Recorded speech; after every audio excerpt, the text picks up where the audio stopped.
చాలా అద్భుతమైనటువంటి కార్యక్రమం.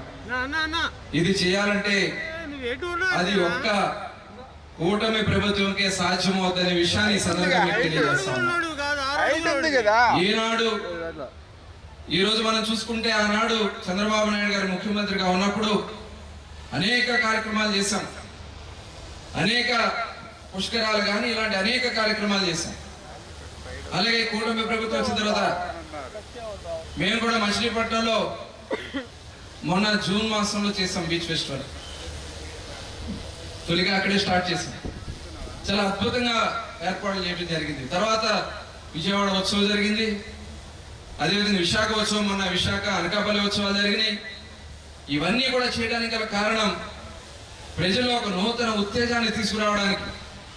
ఇవాళ టూరిజంకి చాలా అద్భుతమైనటువంటి అవకాశాలు ఉన్నాయి. ఇవాళ సింగపూర్ లాంటి ఒక చిన్న ఐలాండ్ అది. ఇవాళ సింగపూర్ అంత అద్భుతంగా అభివృద్ధి చెందిందంటే దానికి కారణం అక్కడ తీసుకున్నటువంటి టూరిజంలో తీసుకున్నటువంటి నిర్ణయాలు. సుమారుగా 60,000 పైచలకు ప్రజలు ఈ ప్రాంతంలోని సందర్శించి ఆహ్లాదించి ఆనందాన్ని పొందడం జరిగింది. పోలీస్ శాఖ సమర్థవంతంగా వన్ వే పెట్టడం, దీనివల్ల చాలా వరకు కూడాను ఎలాంటి ఇబ్బందులు లేకుండా ట్రాన్స్పోర్ట్ని సమన్వయంగా తీసుకురావడం జరిగింది.